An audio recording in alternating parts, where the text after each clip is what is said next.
If we have even traveled a little bit in Karnataka or India and seen Christians in our country, ನಾವು ಸ್ವಲ್ಪವಷ್ಟು ಪ್ರಯಾಣ ಮಾಡಿ ಈ ಕರ್ನಾಟಕ ಹಾಗೂ ಭಾರತ ದೇಶದಲ್ಲಿ ನಾವು ಕ್ರೈಸ್ತರನ್ನ ನೋಡಿದರೆ, one of the things that will make you sad is to see the low standard of holiness among Christians. ಒಂದು ವಿಷಯವನ್ನು ನೋಡ್ತೀವಿ, ಅವರ ಜೀವಿತದಲ್ಲಿ ಇರುವಂಥ ತಳಮಟ್ಟದ ಆ ಕ್ರೈಸ್ತಿಯ ಒಂದು ಪರಿಶುದ್ಧತೆಯನ್ನು. And just like you would be very unhappy if you saw your children always sick, God is also very unhappy when he sees his children sick. ಹಾಗೆ ನೀವು ನಿಮ್ಮ ಮಕ್ಕಳು ಬಹಳ ಅನಾರೋಗ್ಯರಾಗಿರೋದನ್ನ ನೋಡಿ ದುಃಖ ಪಡ್ತಿರೋ ಹಾಗೆ ದೇವರಿಗೂ ನಮ್ಮನ್ನು ನೋಡಿ ದುಃಖವಾಗುತ್ತಾಗ. Supposing you got 6 children and all of them are or 5 of them are constantly sick. ನಿಮಗೆ 6 ಜನ ಮಕ್ಕಳಿದ್ದು ಅದರಲ್ಲಿ 5 ಜನ ಯಾವಾಗಲೂ ಅನಾರೋಗ್ಯರಾಗಿದ್ದರೆ, frequently sick, ಕ್ರಮೇಣವಾಗಿ ಯಾವಾಗಲೂ, every year, ಪ್ರತಿ ವರ್ಷ, you won't be very happy. ನಿಮಗೆ ಅದರಿಂದ ಸಂತೋಷ ಇರೋದಿಲ್ಲ. And if you see most of them, 5 out of 6 of them failing in school every year, that's going to make you more unhappy. ಆದ್ರೆ ಹಾಗೇನೆ ನೀವು ಆ 6ರಲ್ಲಿ 5 ಜನ ಮಕ್ಕಳು ಶಾಲೆಯಲ್ಲಿ ಹೆಚ್ಚು ಫೇಲ್ ಆಗ್ತಾ ಇದ್ರೆ, ಅನುತ್ತೀರ್ಣರಾಗ್ತಾ ಇದ್ರೆ ಕೂಡ ನಿಮಗೆ ಬಹಳ ದುಃಖ ಆಗುತ್ತೆ. Many of you are fathers and mothers. ಬಹಳಷ್ಟು ಜನ ಇಲ್ಲಿ ತಂದೆ ತಾಯಂದಿರಿದ್ದೀರಾ. How would you feel even if one of your children is frequently sick and always failing in school? ನಿಮಗೆ ಹೇಗೆ ಅನಿಸುತ್ತೆ, ನಿಮ್ಮ ಒಬ್ಬ ಮಗು ಯಾವಾಗಲೂ ಅನಾರೋಗ್ಯರಾಗಿದ್ದರೆ ಅಥವಾ ಶಾಲೆಯಲ್ಲಿ ಕ್ರಮೇಣ ಫೇಲ್ ಆಗ್ತಾ ಇದ್ರೆ? When God looks at his children, ದೇವರು ತನ್ನ ಮಕ್ಕಳನ್ನ ನೋಡುವಾಗ he finds most of them spiritually sick. ಅವರು ನೋಡ್ತಾರೆ ತನ್ನ ಹೆಚ್ಚಿನ ಅಂಶ ಮಕ್ಕಳು ಬಹಳ ಅನಾರೋಗ್ಯರಾಗಿರೋದನ್ನ. Physical sickness does not disturb God so much because many people draw closer to him when they are physically sick. ಶಾರೀರಿಕ ಅನಾರೋಗ್ಯ ದೇವರಿಗೆ ಅಷ್ಟು ಚಿಂತೆ ಪಡಿಸೋದಿಲ್ಲ, ಯಾಕೆಂದ್ರೆ ಅದು ಹೆಚ್ಚು ದೇವರ ಕಡೆಗೆ ಒಯ್ಯುತ್ತೆ ಅವ್ರನ್ನ. There are many believers who don't seek God, who begin to seek him when they are physically sick. ಬಹಳಷ್ಟು ವಿಶ್ವಾಸಿಗಳು ಯಾರು ಹೆಚ್ಚಾಗಿ ದೇವರನ್ನ ಹುಡುಕೋದಿಲ್ವೋ ಅವರು ಅನಾರೋಗ್ಯರಾಗಿದ್ರೆ ಹೆಚ್ಚಾಗಿ ಹುಡುಕ್ತಾರೆ. Financial problems is also not a serious thing for God because many people seek God when they have financial problems. ಆರ್ಥಿಕ ಸಮಸ್ಯೆ ಕೂಡ ಅಷ್ಟು ದೊಡ್ಡ ಚಿಂತೆಯ ವಿಷಯವಲ್ಲ ದೇವರಿಗೆ, ಯಾಕೆಂದ್ರೆ ಹೆಚ್ಚು ಆರ್ಥಿಕ ಸಮಸ್ಯೆ ಇದ್ರೆ ಅವರು ದೇವರನ್ನ ಹುಡುಕ್ತಾರೆ. All of us know that we turn more to God when we are sick and we have financial problems. ನಮಗೆಲ್ಲರಿಗೂ ಗೊತ್ತಿದೆ, ನಮಗೆ ಹೆಚ್ಚು ಆರ್ಥಿಕ ಸಮಸ್ಯೆ ಇದ್ರೆ ನಾವು ದೇವರನ್ನ ಹುಡುಕ್ತೀವಿ ಅಂತ. I've seen many believers who sought God when they were poor. When they became rich, they went away from God. ನಾನು ಹೆಚ್ಚು ವಿಶ್ವಾಸಿಗಳನ್ನು ನೋಡಿದ್ದೀನಿ, ಯಾವಾಗ ಬಡವರಾಗಿರ್ತಾರೆ ಅವರು ದೇವರನ್ನ ಹುಡುಕ್ತಾರೆ, ಶ್ರೀಮಂತರಾದಾಗ ದೇವರನ್ನ ಬಿಟ್ಟು ಹೋಗ್ತಾರೆ.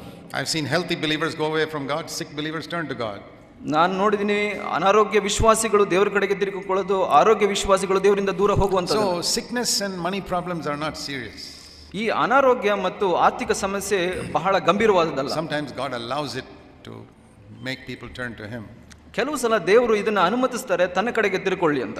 So I'm not going to tell you that God is going to make all of you healthy and wealthy because that may not be good for you sometimes.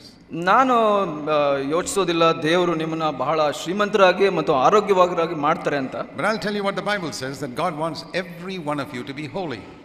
ನಾನು ಒಂದು ವಿಷಯ ಹೇಳಲಿಕ್ಕೆ ಇಚ್ಛಿಸ್ತೀನಿ, ದೇವರು ಪ್ರತಿಯೊಬ್ಬರು ಪರಿಶುದ್ಧರಾಗಿರೋದನ್ನ ಬಯಸ್ತಾರೆ. And that you can be if you want to. ನೀವು ಬಯಸಿದ್ರೆ ಮಾತ್ರ ಅದು ಅಸಾಧ್ಯ ಅಂತ ಹೇಳ್ತೀನಿ. If you are not more holy today, let me tell you the reason.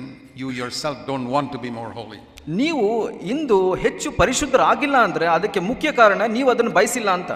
That is like saying in a school, in a spiritual school, God's school, you can go study as far as you want to study. ಅದು ಹೇಗೆ ಅಂದರೆ, ಒಂದು ಆತ್ಮಿಕ ಒಂದು ಶಾಲೆಯಲ್ಲಿ, ದೇವರ ಶಾಲೆಯಲ್ಲಿ ನಾವು ಎಷ್ಟು ಓದಲಿಕ್ಕೆ ಬಯಸ್ತೀವೋ ಅಷ್ಟು ಮೇಲೆ ಹೋಗ್ತೀವಿ ಅನ್ನೋದು. If you want to study only up to second standard and stop, that's up to you. ನೀವು 2ನೇ ತರಗತಿ ಮಾತ್ರ ಓದಿ ಅಲ್ಲೇ ನಿಲ್ಲಿಸಬೇಕು ಅಂದ್ರೆ ಅದು ನಿಮಗೆ ಸಂಬಂಧಪಟ್ಟಿದೆ. You want to get a master's degree and PhD, you can get that also. Masters degree ಅಥವಾ ಡಾಕ್ಟರೇಟ್ ಪಡೆಯಬೇಕು ಅಂತ ನಿಮ್ಗೆ ಇಷ್ಟ ಇದ್ರೆ ಅದನ್ನ ಕೂಡ ಪಡೆಯಬಹುದು. It all depends on you. ಅದೆಲ್ಲ ನಿಮ್ಮನ್ನೇ ಅವಲಂಬಿಸಿದೆ. It depends on me. ಅದು ನನ್ನ ಮೇಲೆ ಅವಲಂಬಿಸಿದೆ. I can't help you and you can't help me.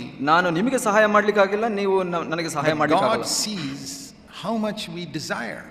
ದೇವರು ನಾವು ಎಷ್ಟು ಕಾತರಿಸ್ತೀವಿ ಅದನ್ನು ನೋಡಿದಾಗ, just like there is a law in the Bible, according to your faith be it unto you. ಒಂದು ನಿಯಮ ಇದೆ ದೇವರ ವಾಕ್ಯದಲ್ಲಿ, ನಿಮ್ಮ ನಂಬಿಕೆಗೆ ಆಧಾರದ ಮೇಲೆ ನಿಮಗೆ ನಡೆಯುತ್ತೆ ಅಂತ. We can say also according to your desire be it unto you. ನಾವು ಹಾಗೆ ಇನ್ನೊಂದು ಸಂಗತಿನ ಹೇಳ್ಬೋದು, ನಿಮ್ಮ ಆಶೆಗೆ ತಕ್ಕಂತೆ ಅದು ನಡೆಯುತ್ತೆ ಅಂತ. Because that's the meaning of what Jesus said, if anyone thirst, let him come to me and drink.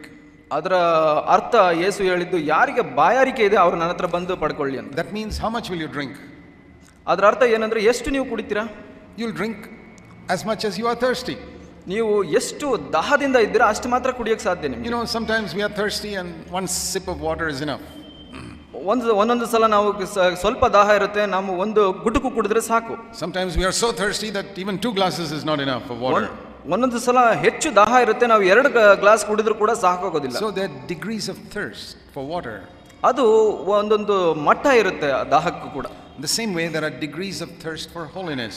ಹಾಗೆ ಪರಿಶುದ್ಧಕ್ಕೂ ಕೂಡ ಪ್ರತ್ಯೇಕ ಮಟ್ಟಗಳಿದೆ.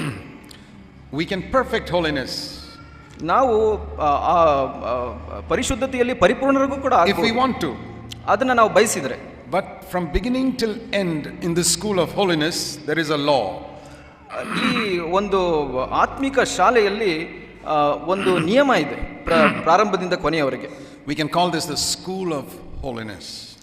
ಈ ಶಾಲೆಯನ್ನು ನಾವು ಒಂದು ಪರಿಶುದ್ಧತೆಯ ಶಾಲೆ ಅಂತ ಕರಿಬಹುದು. You enter the school in the kindergarten class when you are forgiven of all your sins. ಒಂದು ಕಿಂಡರ್ ಗಾರ್ಡನ್ ಮಟ್ಟದಲ್ಲಿ ನೀವು ಈ ಶಾಲೆಗೆ ಸೇರ್ಕೊಂಡ್ಬಿಟ್ಟು ನೀವು ಆ ಪಾಪ ಪರಿಹಾರವನ್ನು ಪಡ್ಕೊಳ್ಬಹುದು. And you can go as high as you want to. ಹಾಗೆ ನೀವು ನಿಮ್ಮ ಬಯಕೆಗೆ ತಕ್ಕಂತೆ ನೀವು ಮೇಲೆ ಮೇಲೆ ಹೋಗ್ಬೋದು.